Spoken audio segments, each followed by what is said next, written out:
Morning dear students, कैसे हो बच्चों? सारे सारे बहुत अच्छे होंगे, ये उम्मीद करते हैं। तो बच्चों, मेरा नाम है मनीष कुमार, पढ़ा रहा हूँ आपको chemistry class 11th unit second atomic structure. Atomic structure के हमने ऑलरेडी 13 लेक्चर पढ़ लिए हैं। आज 14 लेक्चर लेके हम आपके साथ बने हुए हैं। स्वागत आप सभी का हमारे चैनल इंसेप्शन एक आरंभ में।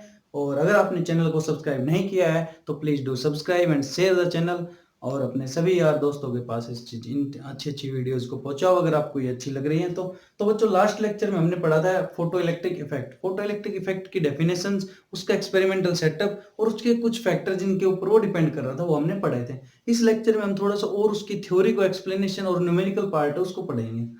तो पिछले जो लेक्चर में हमने पढ़ा था उसका कंक्लूजन ये था कि किसी भी मेटल सरफेस से इलेक्ट्रॉन्स को इजेक्ट कराने के लिए एक मिनिमम फ्रीक्वेंसी की लाइट चाहिए होती है, कि एक पर्टिकुलर फ्रीक्वेंसी की लाइट मेटल के ऊपर आएगी और वो इलेक्ट्रॉन्स को इजेक्ट कराएगी।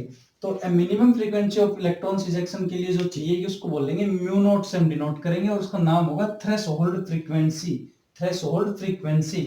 और लैम्बडा नॉट क्या होगी? Threshold wavelength.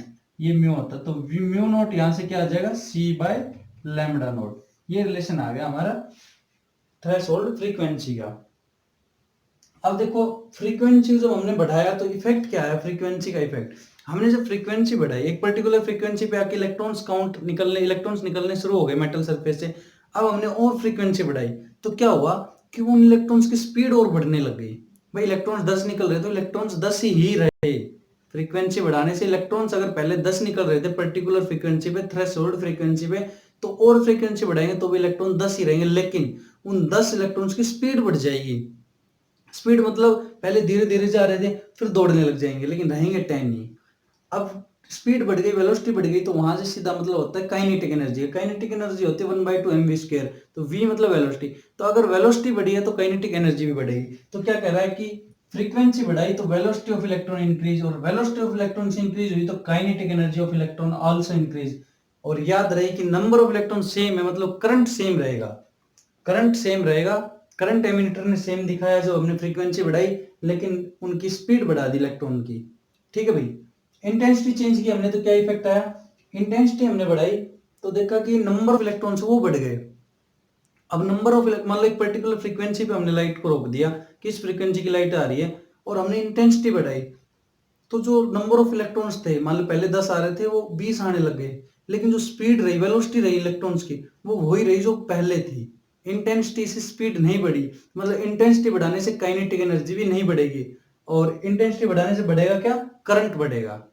जबकि वेलोसिटी, ये फ्रीक्वेंसी बढ़ाने से हमारी वेलोसिटी बढ़ रही थी और करंट सेम था।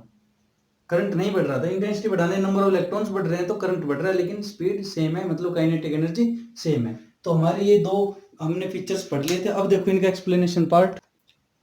बट बच्चों, जो फोटो इलेक्ट्रिक इफेक्ट था इसको हेनरी हर्ट्ज ने बता तो दिया भाई कि ऐसे हो रहा है, ये हो रहा है। पार्टिकल नेचर भी थोड़ा बहुत बताया उन्होंने, अपनी एक्सप्लेनेशन दे दी, ऑब्जर्वेशन दे दी, लेकिन इसकी एग्जैक्ट एक्सप्लेनेशन है वो हेनरी हर्ट्ज नहीं दे पाए।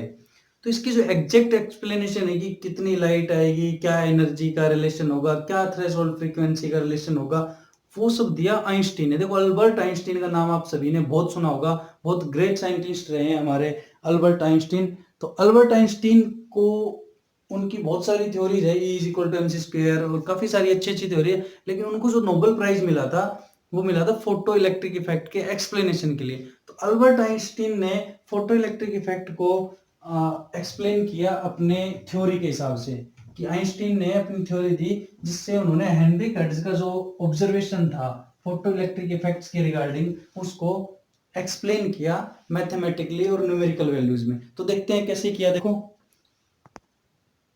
तो बच्चों, ग्रेट साइंटिस्ट आइंस्टीन ने जो अपनी ऑब्जर्वेशन, अपनी एक्सप्लेनेशन दी हेनरी हर्ट्ज के एक्सपेरिमेंट के ऑब्जर्वेशन से, उन्होंने 3-4 बातें बताई। उन्होंने पहला कहा कि लाइट कंसिस्ट ऑफ फोटोन। उन्होंने लाइट को एक फोटोन्स बता दिया कि लाइट जो होती है वो फोटोन्स से मिलकर बनी है, जैसे होते हैं ना इलेक्ट्रॉन, प्रोटॉन, न्यूट्रॉन, ऐसे उसने कहा कि जो लाइट होती है वो फोटोन्स से मिलकर बनी होती है। तो इससे क्या प्रूव हो गया कि लाइट का एक पार्टिकल नेचर है, कि लाइट पार्टिकल्स की फॉर्म में, और पार्टिकल्स का नाम है फोटोन्स। जबकि प्लंक्स ने जो क्वांटम थ्योरी दी थी, पढ़ेंगे उसमें, उसने कहा था कि लाइट क्वांटा से बनी हुई है, पैकेट ऑफ क्वांटा। तो बस इतना चेंज किया, इसने कहा कि light made up of photon. पहला पॉइंट अल्बर्ट आइंस्टीन ने हेनरी हर्ट्ज के एक्सपेरिमेंट को ऑब्जर्व करके उस अपनी एक्सप्लेनेशन देने के लिए जो यूज किया, उसने कहा कि light is made up of photons. Second point उसने कहा कि each photon can eject only one electron from the metal, कि एक फोटोन, लाइट बनी हुई फोटोन से, और एक फोटोन एक ही इलेक्ट्रॉन को निकाल सकता है मेटल सरफेस से। तो इसका मतलब क्या है कि जब हम कह रहे थे कि हम इंटेंसिटी बढ़ा रहे हैं और नंबर ऑफ इलेक्ट्रॉन्स बढ़ रहे हैं, ज्यादा निकल रहे हैं, इसका मतलब हम क्या कह रहे थे कि इंटेंसिटी बढ़ाने से जो नंबर ऑफ फोटोन्स है वो ज्यादा टकरा रहे हैं मेटल सरफेस। जब एक फोटोन एक इलेक्ट्रॉन को निकाल रहा है तो ज्यादा फोटोन्स टकराएंगे तो ज्यादा इलेक्ट्रॉन निकलेगा। तो इंटेंसिटी बढ़ाने का मतलब था कि हम फोटोन्स बढ़ा रहे हैं, फोटोन्स बढ़ेंगे तो इलेक्ट्रॉन ज्यादा निकलेंगे, इलेक्ट्रॉन ज्यादा निकलेंगे तो करंट बढ़ेगा। क्लियर?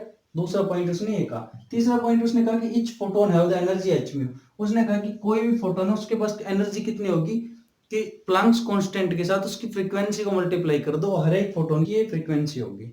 उसने तीन बातें कही, और जो फोर्थ बात कही उसने मैथमेटिकली इस पूरे एक्सप्लेनेशन को कहा कि एक इक्वेशन है जो इस पूरे सेटअप को, पूरे एक्सपेरिमेंट को ऑपरेट करती है। उसने कहा कि H mu is equal to H mu not plus kinetic energy, कि हमने किसी एक फोटोन को, पर्टिकुलर एनर्जी के फोटोन को, ये क्या एनर्जी तो है, एच म्यू एनर्जी है, एनर्जी एच म्यू। अब किसी एक फोटोन को जिसकी एनर्जी एच म्यू है, अगर हमने मेटल प्लेट पे स्ट्राइक किया, अगर वो फ्रीक्वेंसी उतनी है कि जितनी उस मेटल प्लेट को चाहिए है, थ्रेशोल्ड फ्रीक्वेंसी से ज्यादा, तो वो एच म्यू भाई कुछ ई है, मान लो ये एच म्यू कुछ म्यू फ्रीक्वेंसी है, वो थ्रेशोल्ड फ्रीक्वेंसी से ज्यादा की है। तो उसने कहा कि ये जो फ्रीक्वेंसी है दो तरह से यूज होगी। एक तो उसको मेटल को बाहर निकालेगी एच म्यू नोट, कि जितनी उसको जरूरत है निकलने के लिए, पहले ने तो निकाला, अब मान लो ये ज्यादा है इससे, तो जो एक्स्ट्रा अमाउंट है एच म्यू का वो बढ़ाएगा उसकी काइनेटिक एनर्जी को। कि मान लो ये मेटल है, यहां से निकलने के लिए इसको 20 रुपए की जरूरत है, तो उसने कहा कि कोई फोटोन आ रहा है और उसकी वैल्यू उसके पास है 30 रुपए, तो उसने कहा कि 20 रुपए तो लेके यहां से निकलेगा, इसकी 20 रुपए तो गिरवी यहाँ रख देगा, इसको दे देगा, निकाल लिया। अब बच गए उस फोटोन के पास 10 रुपए। अब वो 10 रुपए इसको, एक जो निकला इलेक्ट्रॉन इसको देगा और कहेगा दौड़, तेजी से दौड़। अब इसके पास 10 देगा तो वो 10 की स्पीड से दौड़ेगा। अगर मान लो उसके पास 50 था और 20 यहाँ निकालने में लग गया, 30 बचा तो और स्पीड से दौड़ेगा। मतलब कहने का मतलब अगर एच म्यू ज्यादा है तो फिर वो बढ़ाएगा काइनेटिक एनर्जी को, क्योंकि एच म्यू नॉट तो फिक्स है, एक पर्टिकुलर फ्रीक्वेंसी तो हमें चाहिए ही चाहिए कि जिसके ऊपर इलेक्ट्रॉन्स निकलेगा। अगर उससे ज्यादा फ्रीक्वेंसी की लाइट हम दे रहे हैं तो उसकी स्पीड को बढ़ा रहा है, मतलब काइनेटिक एनर्जी को बढ़ा रहा है। यही तो बताया उन्होंने। तो इस इक्वेशन को दिया, ये 4 पॉइंट दिए, तो ये अल्बर्ट आइंस्टीन ने अपना पूरा जो फोटो इलेक्ट्रिक इफेक्ट था जो हेनरी हर्ट्ज ने ऑब्जर्व किया उसको एक्सप्लेन किया, और इसके लिए जो हमारे अल्बर्ट आइंस्टीन थे उनको नोबेल प्राइज से सम्मानित किया गया। देखते हैं आगे। तो बच्चों देखो, आइंस्टीन ने जो एक्सप्लेनेशन दिया उसने उसमें एच म्यू नॉट जो वर्ड है कि भाई ये एनर्जी आया, फोटोन की एनर्जी थी, इतनी एनर्जी लेके वो इलेक्ट्रॉन्स निकाला उसने, बची हुई से उसने स्पीड ऑफ इलेक्ट्रॉन बढ़ाई। अब देखो इस जो टर्म है उसको आइंस्टीन ने नाम दिया वर्क फंक्शन।